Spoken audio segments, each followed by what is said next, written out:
그러므로 먹고 마시는 것과 절기나 초하루나 안식일을 이유로 누구든지 너희를 비판하지 못하게 하라.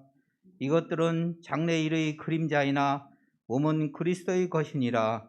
아무도 꾸며낸 겸손과 천사 숭배를 이유로 너희를 정죄하지 못하게 하라. 그가 그 본 것에 의지하여 그 육신의 생각을 따라 헛되이 가장하고 머리를 붙들지 아니하는지라. 온몸이 머리로 말미암아 마디와 힘줄로 공급함을 받고 연합하여 하느님이 자라게 하심으로 자라느니라. 너희가 세상의 초등학문에서 그리스도와 함께 죽었거든 어찌하여 세상에 사는 것과 같이 규례에 순정하느냐. 곧 붙잡지도 말고 맛보지도 말고 만지지도 말라 하는 것이니 이 모든 것은 한때 쓰이고는 없어지리라. 사람의 명령과 가르침을 따르느냐. 이런 것들은 자의적 숭배와 겸손과 몸을 괴롭게 하는 데는 지혜 있는 모양이나 오직 육체에 따르는 것을 금하는 데는 조금도 유익이 없느니라. 아멘. 사순절 지키는 것이 성경적인가? 오늘 말씀 들으실 때 많은 은혜 받으시기 바랍니다.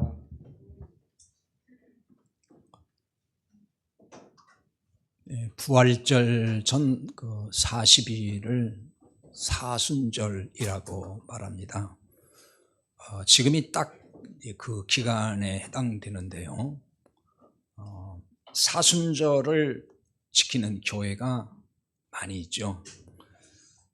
원래 그 종교 개혁 이후에 교회를 이제 개혁교회라 그러는데 그 개혁교회에서는 사순절을 지키지 아니했습니다. 그런데 이게 어느 날부터 지금 이제 지키기 시작을 했는데요. 교파에 따라 또 다르기도 하고, 제가 알기로는 장로교 합동 측에서는 공식적으로 사순절을 지키지 않는 걸로 그렇게 정해져 있습니다. 제가 어릴 때만 해도 사순절이라는 것을 지키지 아니했어요. 그런 기억이 없습니다. 천주교에서나 지켰고 또 기독교에서는 주로 부활절 전 1주간, 그 고난주간이라는 그 주간, 그거는 지켰지만은 무슨 사순절이라 그래서 뭐 행사를 하거나 지킨 기억이 저도 없습니다. 그런데 언제부터인지 모르지만은 사순절을 지키는 교회가 하나씩 둘씩 늘어나더니 지금은 굉장히 많이 지키는 것 같아요. 그러니까 지금은 사순절을 강조하는 교회가 많다 보니까 이게 마치 굉장히 중요한 절기같이 되고 또 아주 중요하게 생각하는 그런 모양새가 지금 됐어요. 그래서 사순절 관련 뭐 행사를 안 하거나 거기 관련한 어떤 프로그램이 없는 교회는 좀 이상하게 보거나 저 교회는 뭐 쇠석화된 교회인가? 왜 사순절도 모르고 저렇게 아무것도 하지 않지? 이렇게 이제 생각하게 된단 말이에요. 아마 어떤 분들은 여러분 중에도 혹시는 속으로 새누리교회는 왜 사순절 얘기도 한 번도 안 하고 저 목사는 왜 그런 얘기도 하지도 않고 뭐 어떤 행사도 하려고 하지 않나, 아마 속으로는 의아하게 생각을 하는 분도 계실지 모르겠어요. 사순절을 뭐 얘기도 않고 지키지 않으면 아무튼 이제는 이상한 교회 같이 본다는 거죠. 과거는 안 그랬는데 지금은 이제 그렇게 돼버렸다는 거예요. 사순절 기간 동안에 뭐 하는 게 뭐죠? 대표적으로 한국 교회가 많이 하는 것이 40일, 그 40일간에 걸쳐서 뭐 특별 새벽 기도를 한다든지 아니면은 뭐 저녁 어떤 기도를 한다든지, 또 그 기간에 뭘 강조하죠? 금식을 강조한다고요. 금식해야 된다. 또 뭐 어떤 행사들 많이 하죠. 세족식 행사도 하고 또 퍼포먼스 같은 것도 해요. 그래서 뭐 십자가 행진, 십자가를 지고서 신자들이 쭉 나가서 행진도 하고 뭐 그런 교회도 있습니다. 이런 행사를 열고 그런 행사에 이제 참석을 하면은 예수님의 고난에 동참한다고 생각을 해요.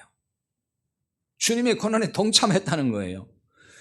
그 기간에 소위 금욕적인 얘기를 많이 하죠. TV도 보지 말아라, 뭐 외식도 하지 말아라, 여행도 다니지 말아라. 하여튼 그 어떤 금욕, 그 다음에 금식, 또 40일 기도, 뭐 그런 거 한다고 그러면은 그게 예수님 고난에 동참하는 게 될까요? 그게 여러분 예수님 고난에 동참하는 거라고 생각하십니까? 아니, 언제 예수님께서 이런 일이 주님의 고난에 동참하는 거라고 한 번이라도 말씀한 적이 있나요? 그런 적이 없어요. 오늘은 이 사순절이 왜 문제가 되는지 성경적으로 좀 살펴보려고 합니다. 이런 문제를 자꾸 짚으니까 어떤 분들이 그런데요, 저는 목사는 왜 맨날 그렇게 한국교회 문제만 가지고 얘기하냐고. 응? 근데 문제가 보이는데 얘기를 안 할 수가 없잖아요. 안 보일 때는 어떻게 할 수가 없어요. 그런데 보이는 걸 어떻게 가만히 있냐고요. 이거 아닌데. 그런데 이제 그걸 모르는 사람들은 아마 전호 목사는 맨날 지적질만 한다고 이렇게 비난을 한다는 얘기를 제가 들은 적이 있어요. 하거나 말거나 또 뭐 말씀을 또 전해야 되니까 제 책임이니까요.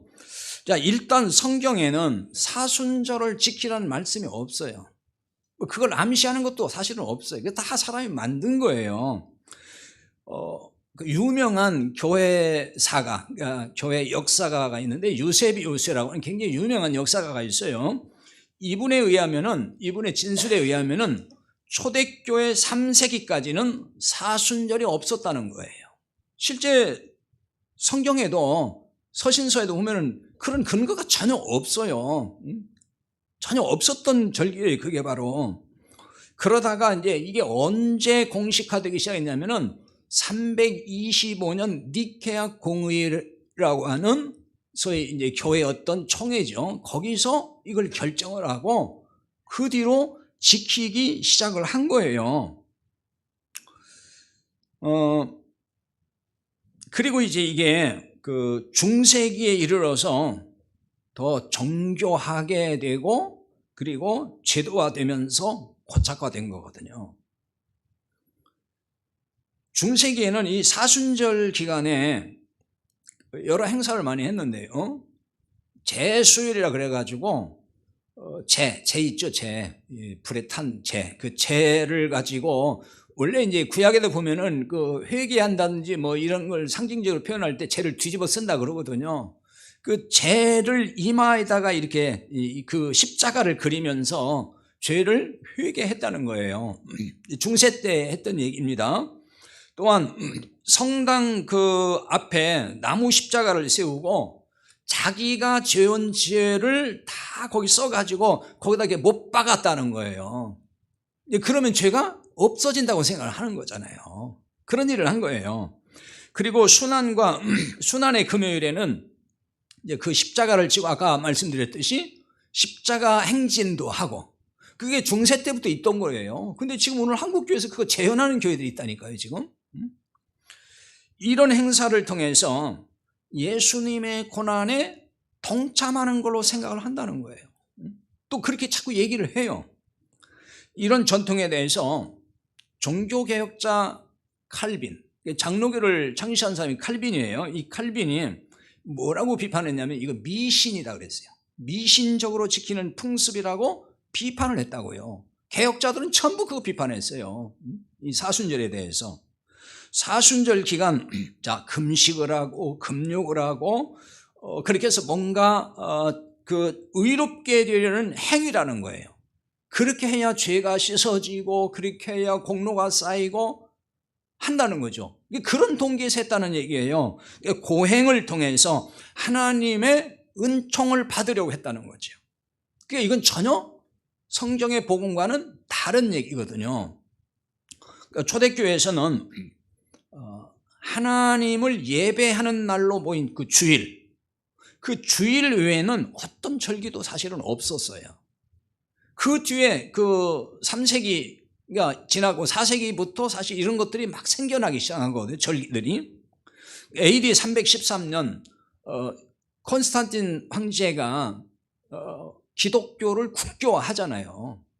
그때부터 박해는, 제도적 박해는 사라졌지만은 사실상 교회는 세속화되기 시작을 했고 변질되기 시작을 했던 거예요. 이교적인 영향이 교회 안에 굉장히 많이 들어왔어요. 이 콘스탄틴 황제가 원래 이교도였잖아요. 기독교로 개종했다라고 말은 하지만은 전문가들의 많은 그 의견들이 진정한 크리스찬이 아니었다는 거예요, 이 사람은요. 기독교인이라고 하면서도 사람도 많이 죽이고 이방 종교의 풍습을 교회에 많이 이식을 했다는 거예요. 아무튼 그런 영향들을 그때부터 많이 받은 것이 사실이에요. 이 절기도 없는 절기들이 그 이후로 기독교를 국교화하면서 성경이 없는 절기들도 많이 들어온 것입니다. 자, 오늘은 교회사적인 얘기보다는 사순절이 성경적인지를 좀 살펴보겠습니다. 그 중에 골로새 교회에 침투한 거짓 복음을 통해서 사순절의 문제를 좀 짚어보도록 하겠습니다. 초대교회부터 날과 절기가 교회의 중요한 이슈가 되어 있어요. 어떤 날을 지켜야 되느냐, 어떤 절기를 지켜야 되느냐, 이것이 교회에 상당히 중요한 화두가 되고 문제가 됐다는 거예요. 그래서 하나님은 사도 바울을 통해서 이 문제를 아주 분명하게 정리해 주셨어요. 오늘 보면 16절부터 보겠습니다. 그러므로 먹고 마시는 것과 절기나 초하루나 안식일을 이유로 누구든지 너희를 비판하지 못하게 하라, 이런 말씀이 있죠. 이 말씀에 대해서는 아마 얼마 전에 제가 설교할 때에 설명을 자세하게 한번 했어요. 그래서 자세한 설명은 하지 않겠습니다. 근데 거기 이제 그러므로 그랬잖아요. 이 그러므로라고 하는 것은 앞에 14절, 15절 좀 가깝게는 그 말씀을 이어서 하는 얘기인데, 거기에 보면은 그리스도께서 율법을 지우시고 제하여 버렸다는 말씀이 나와요. 그 얘기를 하거든요. 그러므로 먹고 마시는 것, 절기, 초하루, 안식일을 이유로 비판하지 말라는 거예요. 왜? 예수님이 이 율법에 해당되는 이런 것들을 전부 다 제하여 버렸다는 겁니다. 모든 율법을 완성했다 그 말이에요. 그렇기 때문에 더 이상 그 율법을 가지고 논하지 말라는 거예요. 그런 거 가지고. 당시에 율법대로 행하지 않는다고 비판하는 이들이 있었어요. 이들이 각종 절기를 지키지 않는 사람들을 판단하고 정죄하고 했던 거예요. 자, 이거를 오늘날 적용하면은 사순절을 지키는 교회, 안 지키는 교회 있잖아요. 그럼 안 지키는 교회를 향해서 비판한다는 거예요. 왜 당신들은 사순절도 안 지키느냐? 그게 얼마나 중요한 거냐? 예수님의 십자가 고난도 생각하고 부활절 다 준비하는 건데, 이런 논리로 하니까 잘 그 의미를 모르면 사람들이 거기에 위축될 수 있는 거죠. 아, 진짜 우리 왜 안 그런 거야? 왜 지키지 않는 거야? 이렇게 생각한단 말이에요. 그러니까 각종 절기를 지키지 않으면은 비판하고 정죄한다는 거예요. 그 교회는 뭐 잘못됐다, 뭐 문제가 있다, 세속화됐다, 이렇게 할 수 있다는 거예요. 그 왜 이런 걸로 인해 비판하지 말라는 거죠? 17절이죠. 이것들은 장래일의 그림자이나 몸은 그리스도의 것이니라 그랬어요. 여기 장래일의 그림자이라 그랬어요. 장래일이 뭘까요? 이거를 보여주는 것이 히브리서 10장 1절이에요. 거기에 이런 말씀 나오죠. 율법은 장차 올 좋은 일의 그림자일 뿐이요 참 형상이 아니므로, 이런 말씀이 있어요. 근데 17절에 이것들, 본문 17절에 이것들이라는 거는 먹고 마시는 것, 절기, 초하루, 안식일이에요. 이거는 한마디로 말하면 율법을 말하는 거예요. 율법에 있는 조항들 얘기하는 건데, 이 율법은 좋은 일의 그림자였다, 이렇게 지금 말씀한단 말이에요. 좋은 일의 그림자였다. 이걸 히브리서 10장 1절에서는 장차 올 좋은 일, 이렇게 나와 있어요. 장차 올 좋은 일이라고 했던 거예요. 같은 얘기거든요. 근데 여기 좋은 일이라는 얘기는 선하다는 얘기예요. 하나님이 선하다고 할 때 쓰는 말이 이제 아가도스라는 말인데, 주로 그때 쓰는데 그런 단어예요. 선하다, 선한 일의 그림자, 그런 얘기거든요. 참 형상이 아님으로 해서 이 참이라는 얘기는 성취되었다는 뜻을 해요. 성취된. 그러니까 율법은 그림자였지 성취된 형상이 아니라 하는 말씀을 하는 겁니다. 그리고 메시아 예수님이 성취된 형상이라는 거예요. 성취된. 그러니까 예수님이 이제 실체고 그 실체를 구약의 율법은 그림자로 보여줬다 그 얘기예요. 그러니까 그 그림자였던 예수님이 이제 실체로 오신 거예요. 그러니까 이제 그림자는 의미가 사라졌다는 얘기가 되는 거예요. 별 의미가 없다는 거예요.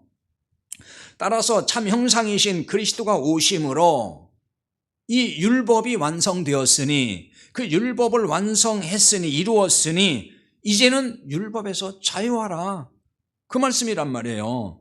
그러니까 율법을 행해서 그런 뭐 여러 가지 절기 율법적인 요소들을 가지고 그거 지켜가면서 의롭게 돼보려고 더 착해지려고 그런 노력하지 말라는 거예요. 그래서 의롭게 되는 것이 아니기 때문인 거죠. 자, 이렇게 말하면은 틀림없이 사순절은 율법이 아닙니다. 이렇게 얘기하겠죠? 사순절은 율법이 아닙니다. 맞아요. 율법이 없어요. 그런 얘기. 근데 그게 더 이상한 거예요. 사실은. 왜? 율법에도 없는 걸 가지고서 절기로 만들어 놨으니까 새로운 율법을 만든 거잖아요. 그게 더 이상한 거예요. 그렇게 말하면은. 사순절 율법이 아니에요. 근데 왜 율법이라고 해요? 그게 더 이상하죠. 사실은. 사순절 기간에 금식을 하고 특별 기도를 한다는데 이게 왜 문제입니까? 이렇게 질문할 만하죠? 그렇잖아요. 아니 뭐 그 기간에 금식 기도도 하고 뭐 특별 기도도 하고 작정 기도도 하고 근데 그게 왜 문제가 돼요? 이런 질문 충분히 가능해요. 아니 주님의 고난에 동참하는 게 왜 율법의 행위입니까? 왜 그런 식으로 말을 합니까? 라고 항변할 수도 있어요.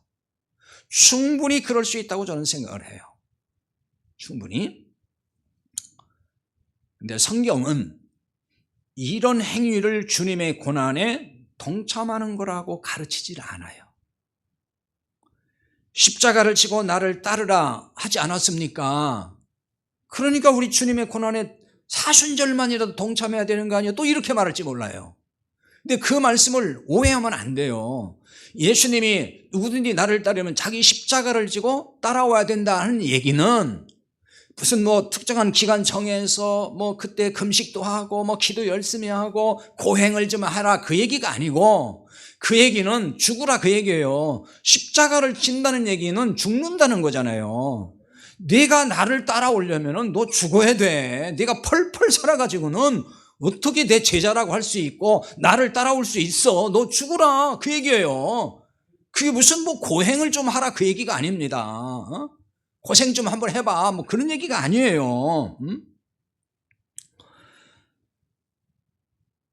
기독교는 고행으로 선을 이루어가는 종교가 아니에요. 고행을 통해서 점점점 거룩해지는 종교가 아니라 그 말입니다. 이런 논리는 세상 종교에서 하는 얘기예요.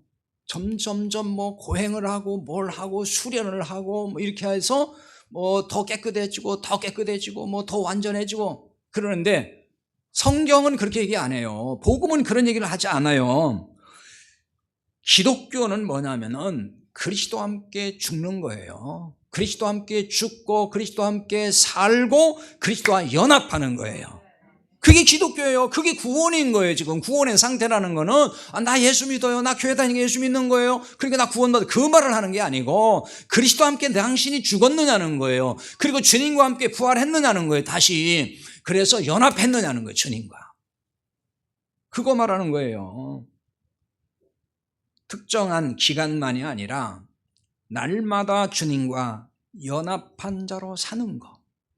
그걸 신앙생활이라고 하는 거예요. 그래서 매일 주님으로 사는 거예요. 매일. 특정한 기간만 뭐 주님 찾고 이러는 게 아니고 매일 주님으로 사는 거예요. 이것이 경건이고 이것이 거룩인 거예요. 우리의 율법적 행위인 고행이나 노력으로 선을 이루고 거룩해진 것이 결코 아니란 말이에요. 금식기도 많이 하고 금욕적 생활을 경건으로 하는 사람 중에는 신비주의자도 많아요. 이들은 기도 중에 환상을 봤다는 말을 곧잘합니다. 율법적 신앙과 신비주의가 많이 다를 것 같지만요, 이게 다 일맥상통하는 면이 있어요. 신비주의자들 보면 굉장히 율법적 신앙을 가지고 있어요.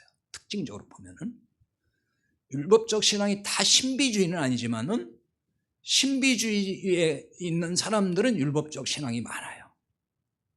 굉장히 강합니다, 그런 게. 그러니까 금식기도를 많이 하고 뭐 금욕적인 생활을 하고 이런 사람들이 그게 율법적 행위이고 그 다음에 신비주의가 거기서 많이 나오는 거예요. 그러니까 이들은 기도 중에 환상을 봤다는 말을 아주 곧잘 합니다.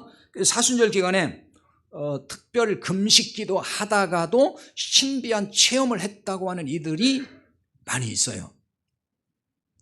이들이 위험한 교인 중 하나인 거예요.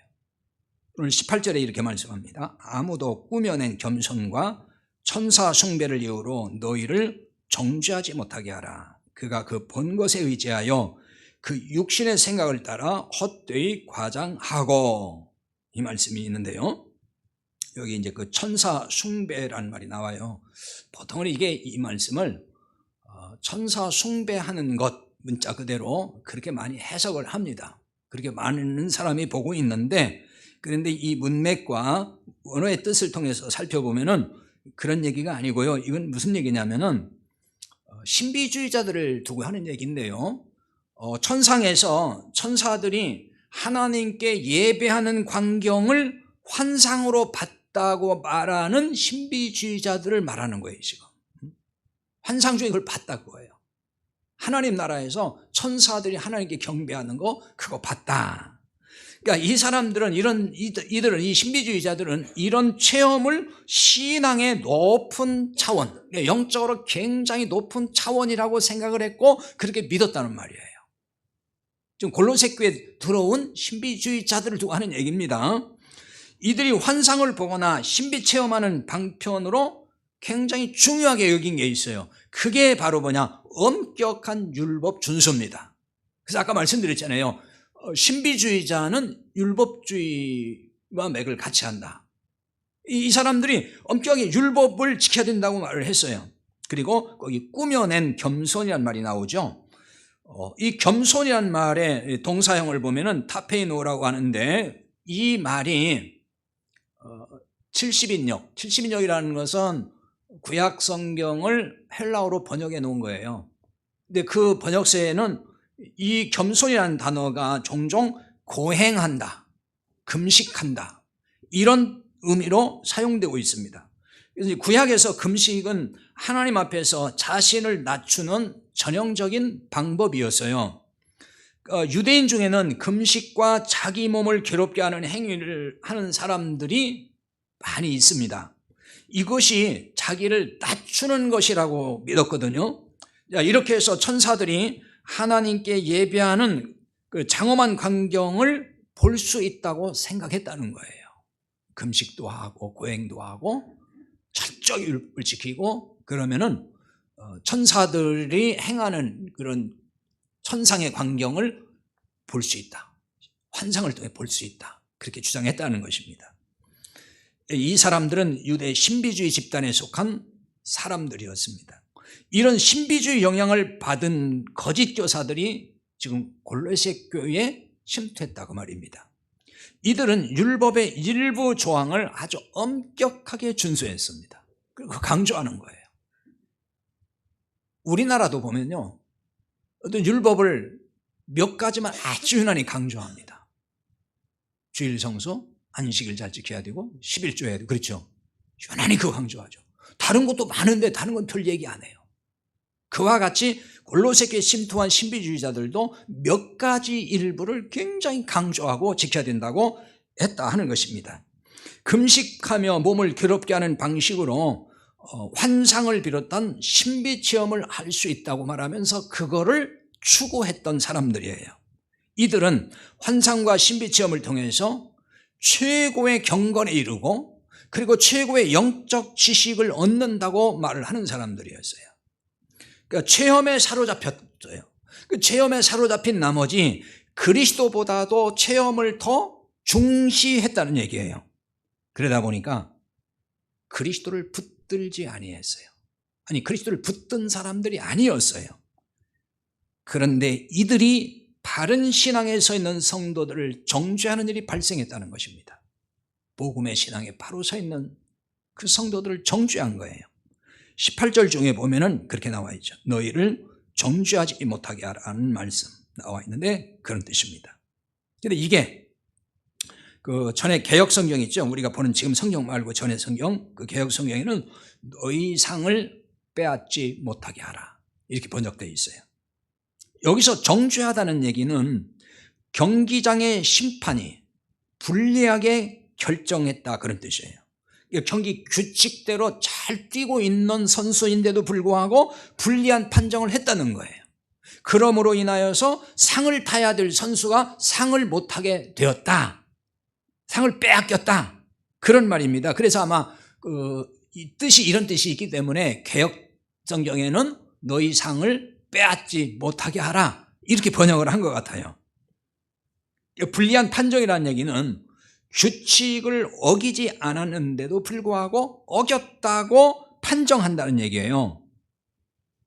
그래서 이제 개역 개정 성경은 정죄하지 못하게 또 이렇게 이제 번역을 한 거예요. 근데 각각을 보면 이게 뭐가 서로 동떨어진 얘기 같지만 원문의 뜻으로 들어가 보면 같은 얘기입니다. 사실은 골로새 교회 거짓 교사가 들어와서 복음적 신앙에 바로 선 성도들을 정죄했습니다. 이들은 예수님을 믿어서만 되는 건 아니다 이렇게 주장을 했어요. 율법을 지키지 않으면 구원받을 수 없다고 잘못된 판정을 내렸어요. 신비주의자들은 또 겸손한 척하면서 신비한 체험이 있어야 구원받는다고 말을 했던 거예요. 신비 체험이 없으면 구원받지 못한 것이다 이렇게 잘못된 판정을 내렸단 말이에요. 이게 정죄했다는 말이에요. 이게 정죄했다는 것이고 상을 빼앗기게 됐다.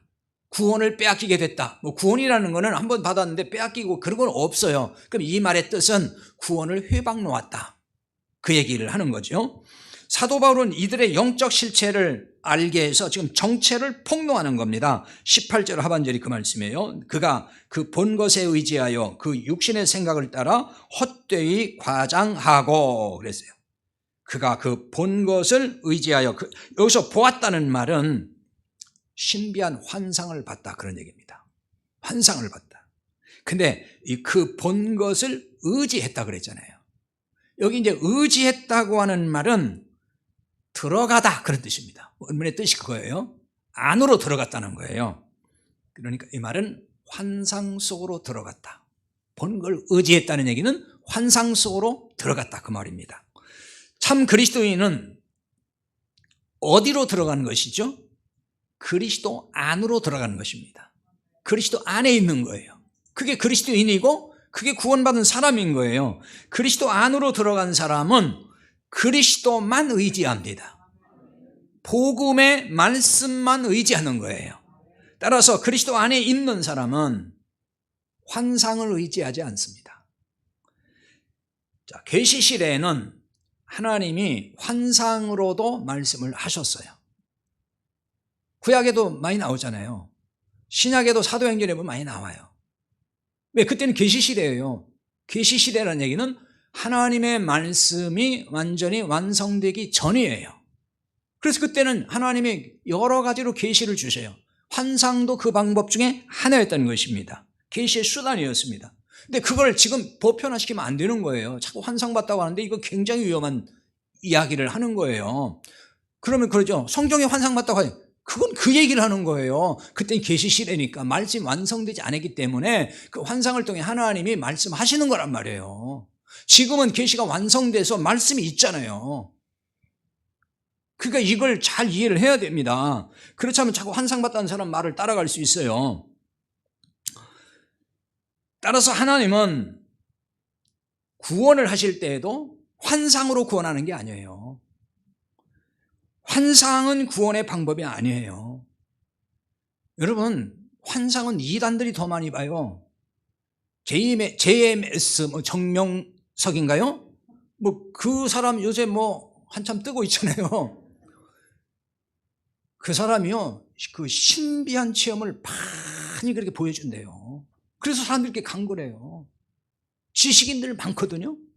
그 사람들 얘기 들어오면은 거기 가면은 신비한 체험을 많이 한다는 거예요. 깜짝깜짝 놀라는. 그래서 간다는 얘기예요. 그럼 거기 하나님이 살아 역사하신 거예요, 그게 바로? 아니잖아요. 그러니까 사람이 모일 때는요, 다 이유가 있는 거예요. 대부분 신비한 체험이 있을 때 많이 모입니다. 신비한 체험만 나타나면 사람들이 묻지도 따지지도 않아요. 이건 다 하나님이 하시는 거 이렇게 본단 말이에요.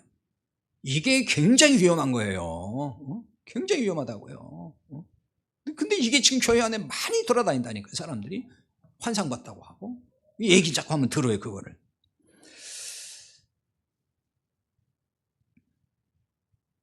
하나님의 구원 방법은 오로지 그리스도의 십자가 복음이에요. 그거 외에는 구원의 방법이 없어요. 성경은 그거 계속 강조해요. 그래서 환상을 봤기 때문에 구원받았다고 말하면 그건 가짜예요. 구원의 근거가 될 수 없어요. 증거가 될 수 없는 거예요. 자, 18절 하반절에 보면 그가 그 본 것에 의지하여 그 육신의 생각을 따라 헛되이 과장하고 그랬죠. 신비한 환상을 말하는 사람들은 육신의 생각을 따르는 사람들이라고 지금 말씀을 하는 거예요. 그리고 헛되이 과장하는 것이라고 했어요. 이 과장한다는 얘기는 부풀어 오르게 한다 그 말입니다. 자, 19절 상반절에 보면 머리를 붙들지 아니하는 자라 그랬어요. 아니하는지라. 당시 환상을 봤다는 자들은 머리이신 그리스도에게 붙어있지 않다 그 얘기입니다. 머리는 그리스도예요. 교회의 머리가 그리스도고 우리의 머리가 그리스도입니다. 그리스도에게 붙어 있다는 것이 주님과 연합했다는 말과 같은 얘기예요. 그럼 붙어 있지 않다는 얘기는 주님과 연합한 자가 아니란 얘기고, 주님과 연합한 자가 아니란 얘기는 구원받은 자가 아니라 그 말이에요. 똑같은 얘기예요. 신비한 체험을 말하는 자가 복음을 말하지 않는다면은 그건 그리스도와는 상관없는 사람이에요. 어떤 사람들이 신비한 체험을 많이 얘기하잖아요. 별별 얘기 다 한단 말이에요. 근데 그 사람에게서 뭘 못 보냐면 복음이 없어요. 그냥 율법주의예요, 완전히. 그럼 그건 진짜 아니에요. 가짜다 그 말입니다. 그리스도와는 상관이 없는 거예요. 속으면 안 되는 거예요. 그래서 항상 복음의 말씀에 눈이 열려야 된다고 제가 계속 강조하는 거예요. 그렇지 않으면 속으니까. 기준이 복음이 있느냐는 거예요, 그 속에. 신비 체험을 말하면서 전혀 영적으로 성장하지 않는 그것도 마찬가지예요. 아주 심각한 문제가 있는 거예요, 그런 사람은. 그리스도의 머리에 붙어 있는 자들은 영적으로 자연스럽게 성장하기 때문에 그래요. 자, 오늘 19절 중반절에 보면 그렇게 말씀합니다. 온몸이 머리로 말미암아 마디와 힘줄로 공급함을 받고 연합하여 하나님이 자라게 하심으로 자라느니라. 온몸이 머리로 말미암아.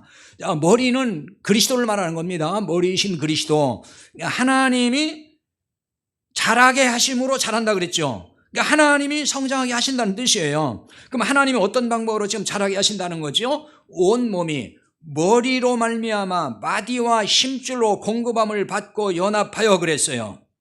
중요한 게 머리로 말미암아예요. 그리고 거기에 이제 마디가 나오죠. 힘줄이 나오고, 마디라는 얘기는 인대, 관절 그런 뜻이에요. 우리 몸의 인대와 관절을 통해서 우리 몸이 전부 다 연결이 돼 있어요. 그 다음에 힘줄 있죠. 힘줄이라는 얘기는 같이 뭔가를 두 개를 이렇게 같이 맨다 그런 뜻입니다. 같이 맨다. 끈이란 말이지, 끈. 착고라는 뜻도 있어요. 착고. 이렇게 얽어매는 거 있잖아요. 쇠고랑 채우는 거. 그래서 연합하다는 얘기는 결합한다 그런 뜻입니다. 이렇게 여러분, 그리스도와 결합한 사람, 그 사람이 성도예요. 그 사람이 교회예요. 이런 사람은 머리이신 그리스도로 말미암아 영양을 공급받는 것입니다. 그리스도로 인해서. 예수님 말씀하셨잖아요. 포도나무가 가지에 붙어 있으면 저절로 열매를 맺는다. 같은 이치예요. 교회 머리이신 그리스도에게 붙어 있으면 자연적으로 영향을 공급받아요. 그래서 성장하는 거예요. 열매 맺는 거예요. 이렇게 그리스도에게 붙어 성장하는 그리스도인에게 과연 사순절이라는 것이 필요할까요? 사순절을 지키는 이유가 무엇인가를 살펴보면은 답을 얻을 수 있어요.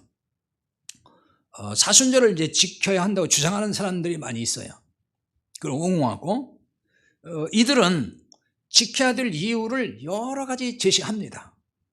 근데 그걸 읽어보면은 이제 여러 가지가 있는데 그 중에 하나 중요하게 생각하는 거, 그리고 지금 많은 교인들이 생각하고 있는 부분이 있어요. 그게 뭐냐면은 그리스도의 십자가 고난에 동참하는 거다.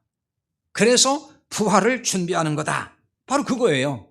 그 얘기를 제일 많이 한단 말이에요. 그리고 성도들도 그렇게 많이 인식하고 있어요. 주님의 고난에 동참하는 것이다. 그래서 사순절이 필요하다. 그 얘기거든요.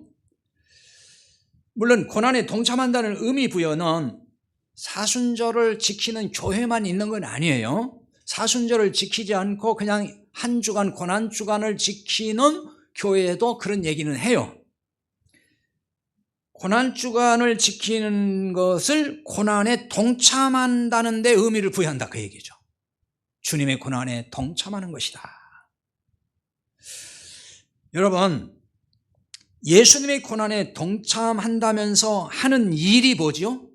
아까 말씀드렸듯이 그 기간에 주로 금식, 특별기도, 그러니까 뭐 40일 새벽 기도라든지 아니면은 뭐 저녁 기도를 한다든지 그런 기도회 등, 아니면은 뭐 고행을 하는 일, 그런 거 한단 말이에요.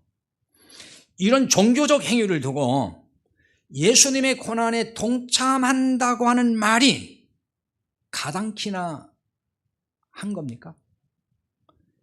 예수님의 십자가 고난이 이 정도 수준이란 말입니까? 진짜 고난에 동참하려면요, 뭐 이것도 말은 안 되는 얘기지만은 차라리 한나절만이라도 십자가를 여기다 세워놓고 기둥을 하나 세워놓고 양손과 양발에 못은 못 박고, 못 박으면 다 죽으니까 진짜 노건으로 이렇게 매달아 놓고 반나절만이라도 한번 달려보던가요. 진짜 고난을 좀 조금이라도 체험하고 싶으면은. 이것도 말이 안 되는 얘기지만은 그렇다 그 말이에요. 뭐 그냥 뭐 금식하는 것이, 근데 금식도 주로 제가 하는 걸 보니까 아침 금식 하더라고요. 아침 금식이 제일 쉬워요.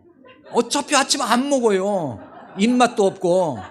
아니 그러면서 뭐 아침 금식 내 40일 했다고 자랑스럽게 얘기하는 분이 있어요. 저는 그게 정말 이상해요, 진짜.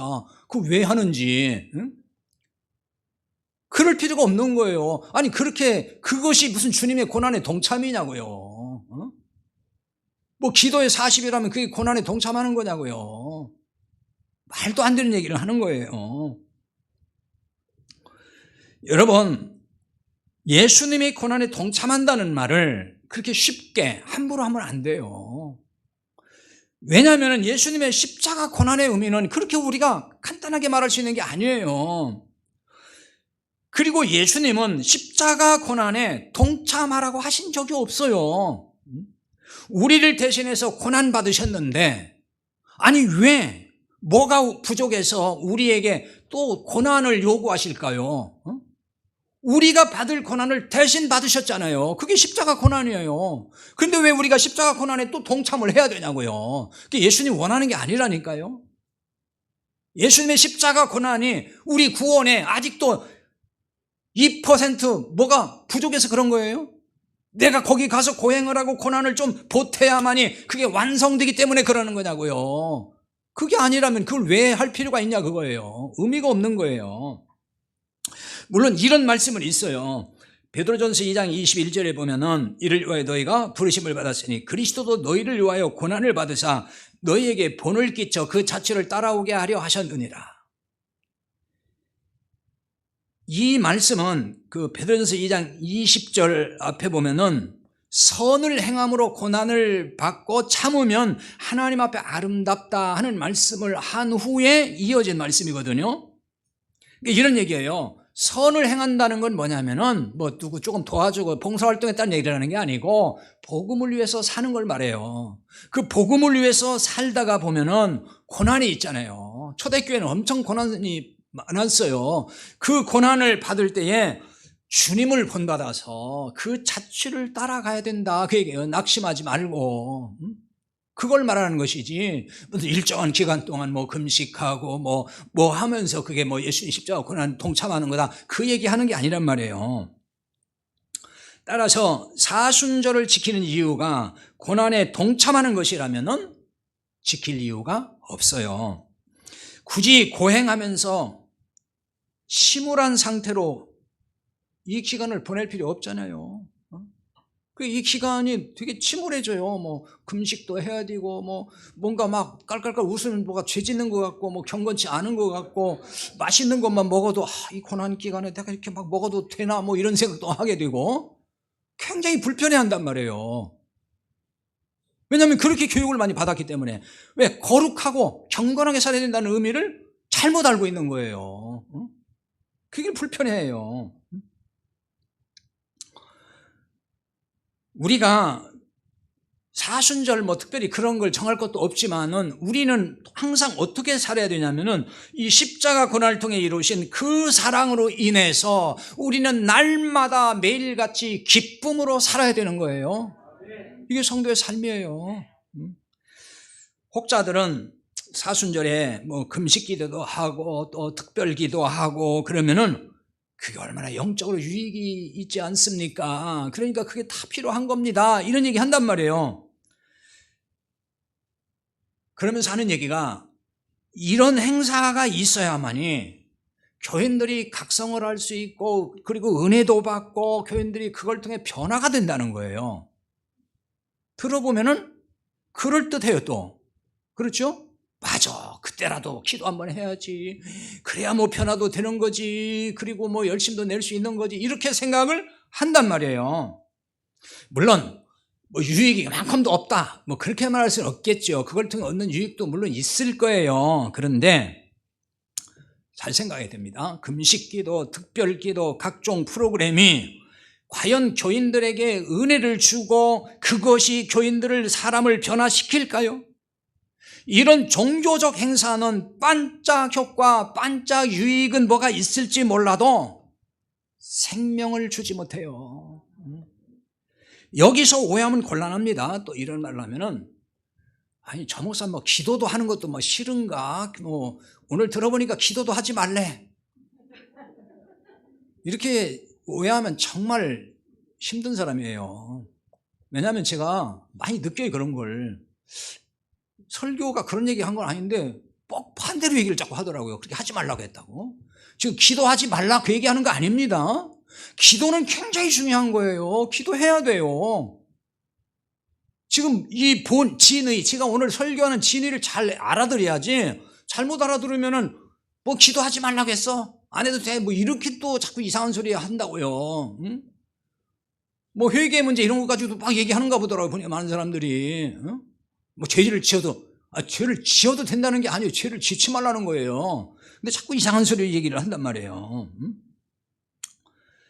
여러분 지금 우리가 한국교회가 하는 거 이런 것이 전부 다 의례적이고 생명 없는 종교 행사로 지금 전락됐다는 거예요. 지금껏 하는 한국교회 사순절 행사나 또 각종 절기 행사를 보면은 율법주의, 신비주의 산물입니다. 다 거기서 나온 거예요. 생명을 주는 복음은 빠져 있단 말이에요. 그리고 다 보면은 기복 논리고 체험 논리로 가득하단 말입니다. 율법주의, 기복주의 같은 겁니다. 다른 얘기 아니에요. 같은 맥락이에요. 율법주의나 기복주의나 신비주의 그 아래서 교육받고 신앙생활 한 사람들은 참 생명을 얻지 못합니다. 거기는 참 생명이 없어요. 이런 점에서 오늘 본문 23절은 중요한 점을 깨닫게 해줍니다. 23절 봅니다. 이런 것들은 자의적 숭배와 겸손과 몸을 괴롭게 하는 데는 지혜 있는 모양이나 오직 육체에 따르는 걸 금하는 데는 조금도 유익이 없느니라, 이렇게 말씀했어요. 여기 이런 것들이라는 얘기는 지금 앞에서 설명한 율법주의, 신비주의라고 볼 수가 있어요. 바꿔 말하면은 사람의 명령과 가르침이란 말이에요. 성경에 있는 복음이 아니고 사람들이 만들어낸 가르침, 그리고 전통에서 나온 산물 같은 얘기가 됩니다. 자의적 숭배라는 말이 있죠. 이 자의적 숭배라는 얘기는 스스로 만든 종교란 뜻이에요. 자의적 예배란 뜻입니다. 이 말은 인간의 의의를 세우기 위한 종교적 행위를 의미하는 거예요. 이를테면은 40일 새벽 예배, 금식기도 등등, 그게 뭐냐면 의와 공로를 쌓는 일이 되었다는 거예요. 그게 인간의 의와 공로를 쌓는 일이 되고 말았어요. 겸손이라는 것은 율법을 잘 지키는 것으로 보이게 하는 것, 그걸 말하는 겁니다. 이 또한 겸손을 가장해서 자신을 드러내고 자기 의의로 여기는 거예요. 그러니까 전혀 겸손하진 않는데 겸손하게 보이려고 한다는 얘기예요. 그 노력을 한다는 것입니다. 몸을 괴롭게 하는 것이라는 얘기는 금욕적 생활을 말합니다. 몸을 편하게 하지 않고 고행을 해요. 금식도 거기에 해당되고요. 또 때로는 이제 철야기도 하잖아요. 밤을 새워가면서 집에 가 잠을 안 자요. 아예 그냥 이불 가지고 예배당 와서 자요. 그냥 잘나면 집에 가서 편하게 자지 왜 그렇게 예배당에서 욕 깔고 자는지 모르겠어요. 거기서 우리 교회는 그런 사람이 있어서 하는 얘기가 아니에요. 과거에 그런 거 많이 봤어요. 그런다고 무슨 뭐가 더 나아지는 게 아니에요. 그런다고 해서 그게 다 율법적 노력인 거예요. 자기 의와 공로 쌓는 거거든요.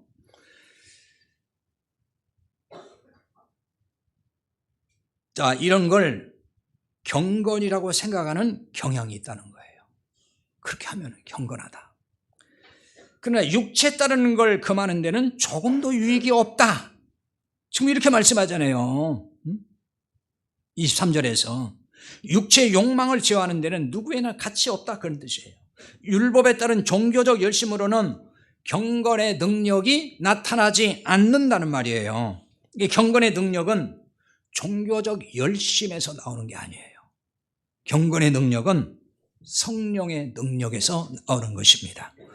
갈라디아 5장 16절에 보면 그렇게 말씀합니다. 내가 이르노니 너희는 성령을 따라 행하라. 그리하면 육체의 욕심을 이루지 아니하리라. 육체의 욕심을 이루지 않고 사는 거. 육체의 욕심을 이루지 아니하라 그랬죠. 육체의 욕심을 이루지 않고 사는 거, 그게 경건이에요. 그런데 여기 성령을 따라 행하라 그랬잖아요. 이 말을 또 잘 이해를 해야 됩니다. 이 말은 원문에서 이거는 성령으로 행하라 그 얘기지, 성령이 가면 쫓아가라 그 얘기가 아닙니다. 성령님 내 안에 계시잖아요. 그러니까 내 안에 계신 성령으로 살라 그 얘기입니다. 성령으로 사는 걸 말하는 거예요. 그러니까 성령으로 사는 사람은, 성령으로 행하는 사람이 그게 누구냐면은 그게 그리스도와 연합한 사람인 거예요. 그런 사람을 구원받았다고 하는 거예요.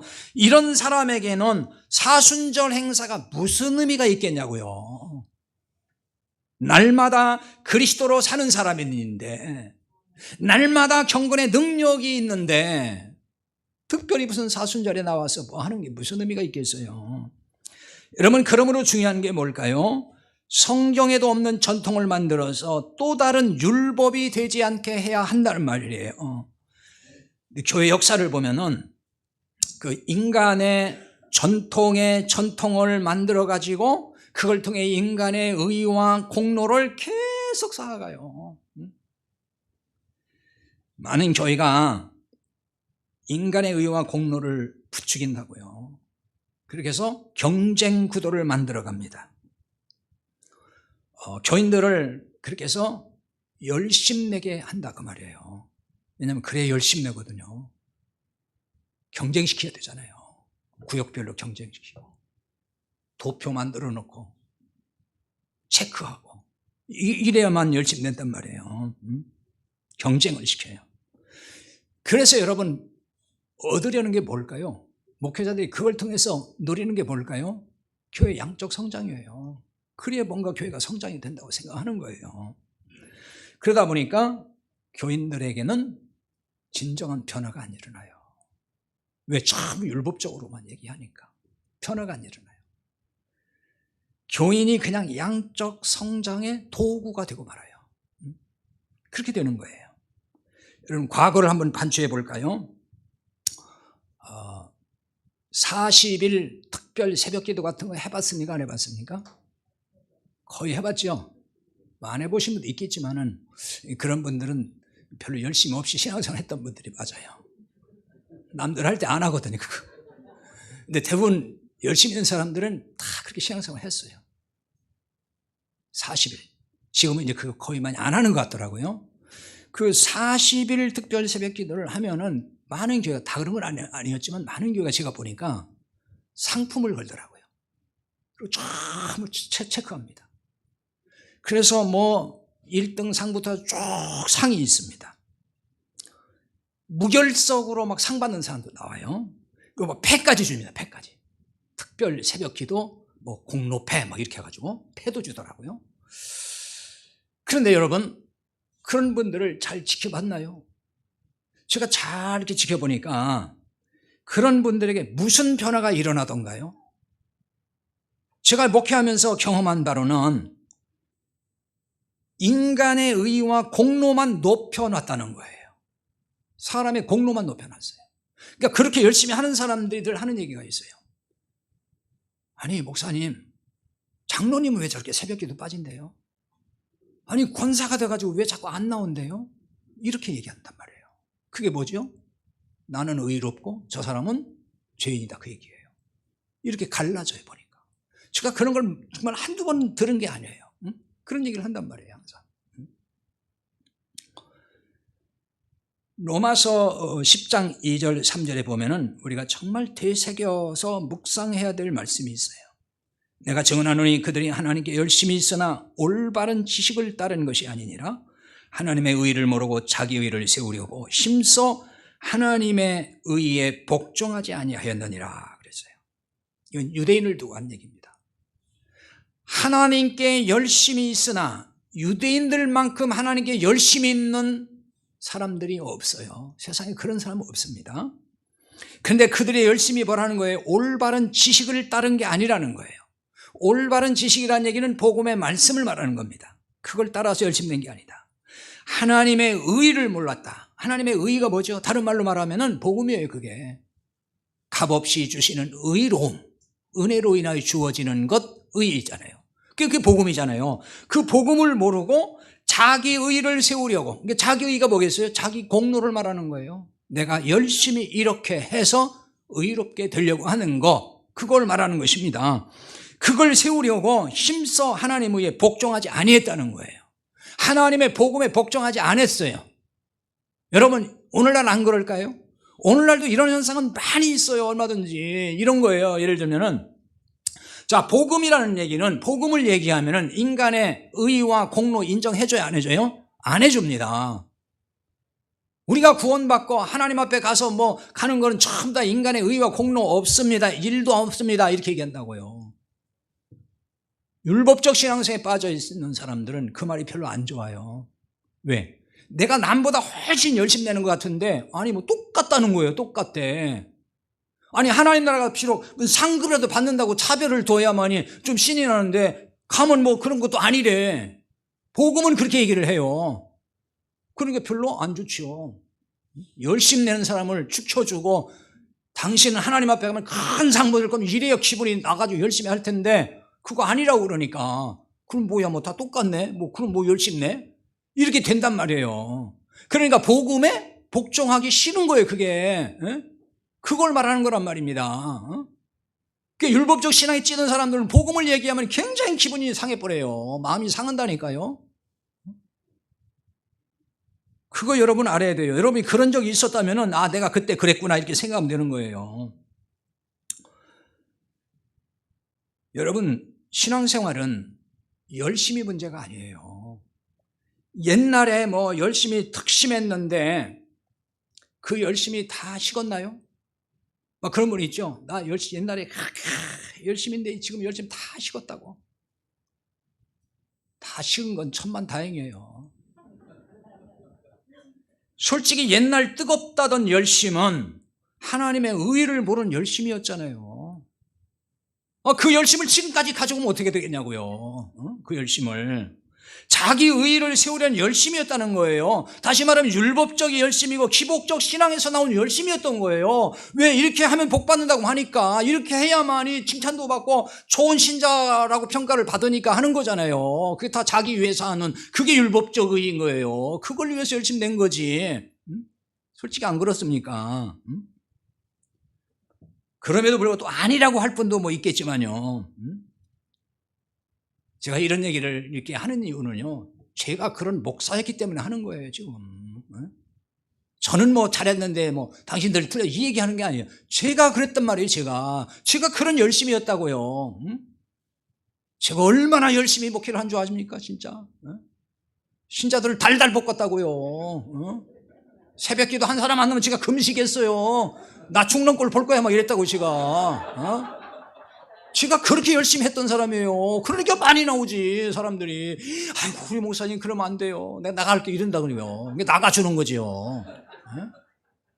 여러분, 제가 그런 열심히 목사였다고요, 한때. 이거 부르는 사람들은 저는 열심도 없고 뭐 뜨뜻미지근하게 맨날 이랬다고 생각하지만 제가 한때는요, 딜 정도 열심히 있었다니까요. 바로 이런 열심. 여러분, 이런 열심, 이거는 식어야 정상이에요. 식어야. 이거 식어야 돼요. 이 열심 없어야 돼요. 여러분이 뭐 그런 사람 있잖아요. 내가 옛날에는 그렇게 뜨거웠는데 지금은 다 식었어요. 뭐 새누리교회 와가지고 다 식었어요. 뭐 냉랭해지고 뭐 교회가 냉랭하고 뭐 목사님도 냉랭하고 뭐 그게 정상이에요. 지금 거기서 시작을 해야 돼. 거기서 다시. 거기서 다시 시작을 해야 되는 거예요. 진짜 열심이라는 건요, 하나님의 의에 복종하는 데서 나오는 열심이어야 됩니다. 근데 이게 은혜의 복음을 깨달은 데서 나오는 열심이에요. 진짜 성령이 임한 데서 나오는 열심이란 말입니다. 여러분, 이제는 우리의 시선이 그냥 열심이 아니라 참 복음의 진리에 있어야 합니다. 그러면요, 이 진리의 열심이 무엇인지를, 진짜 열심이 무엇인지를 깨닫게 돼요. 성경이 말하는 열심은 이런 거구나. 그게 깨달아지는 거예요. 한마디로 말하면 그 열심이 뭐예요? 복음을 위한 열심이거든요. 복음을 위한. 그 열심이 진짜 열심이에요. 우리 공동체가 정말 복음을 위해서 진짜 열심히 있는 이런 공동체가 되기를 바랍니다. 기도합시다. 오늘 같이 기도하겠습니다. 말씀을 들고 기도하십시다.